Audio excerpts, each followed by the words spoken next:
All right, let's depart from some of the inflation talk and discuss the impact of wildfires in California. David Nelson joins as Chief Strategist at Belpointe Asset Management. David, we look at the market impact of this. Maybe there is some inflation implication. Folks kind of arguing that potentially some of supply could be disrupted in California. Do you view it like that at all? I guess it could. I've been looking at the fires, and just like everyone else, it's pretty horrific. What I'm understanding right now is this will be the worst insured wildfire loss in history. As of Sunday, and I'm sure it's higher than this now, 40,000 acres burned, 12,000 structures destroyed. The initial losses were somewhere around 50 billion. That's nowhere near right anymore. Now they're as high. I've seen some as high as 250 billion. And Oliver, the bigger problem that we're starting to understand is we have now $1 trillion hole in insurance coverage in the United States. One by one, these insurance companies have left the state or stopped writing new coverage. And until very recently, they weren't even allowed to use sophisticated models to price out their risks. So they made the only rational decision they could. They've left the state. When you look at the impact on markets from an investment, from a trading standpoint, David, what do you see? Are there potential major issues in the electricity providers? They seem to always be the target. Some of those stocks have already really been crushed. Yeah, they got slaughtered right out of the box. Somewhere, I think EIX was down, 29% in just a couple of days. PCG was down about 18% in the same amount of time.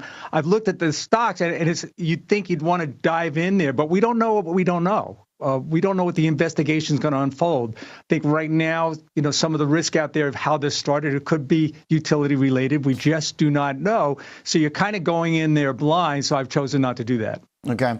It looks like some of the, some of the providers obviously mentioned Edison, PCG.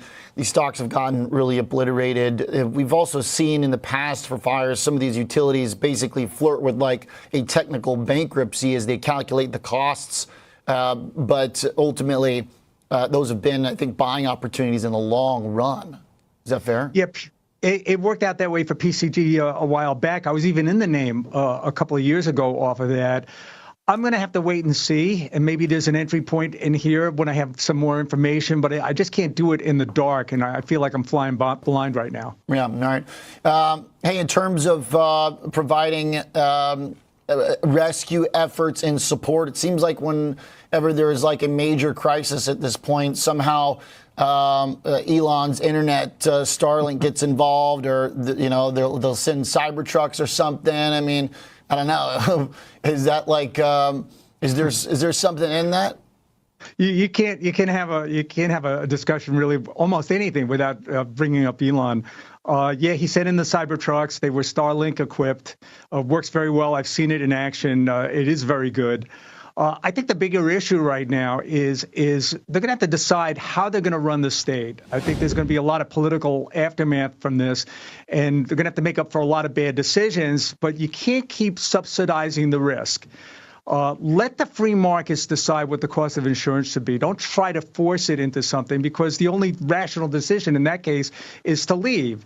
And you cannot build if you don't have a financial backstop. So if the insurance isn't affordable, then you can't build in certain areas. And I think that's a decision that California is going to have to make. Okay.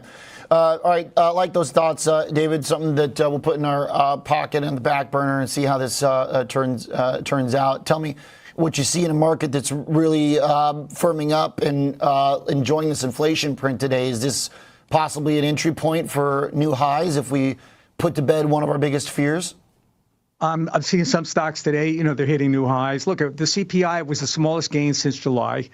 But Fed fund futures haven't moved all that much. I think the problem for the bond market right now, which in turn becomes a problem for the stock market, is, yes, the long end of the curve is reacting today, but I think the forces to force term premium higher are still in place. As long as we're running debt and deficits this large, bond buyers and traditional treasury buyers, especially from sovereigns, they're going to want some food on their plate.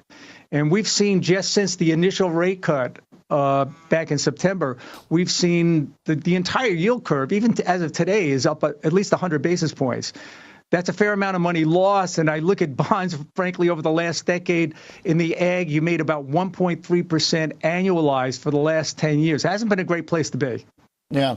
All right. So not convinced that Treasury weakness is past us? You know what? I find more solace on the short end of the curve. You know, if you're a moderate investor, probably a better place to be. You don't have to think about it. And you're still being played pretty well. You can go out and lock out right now probably 4.2% for 2-year treasuries. Put the other half of the basket into some risk asset, you're going to do very well. All right. Thanks for the thoughts. Appreciate it, David.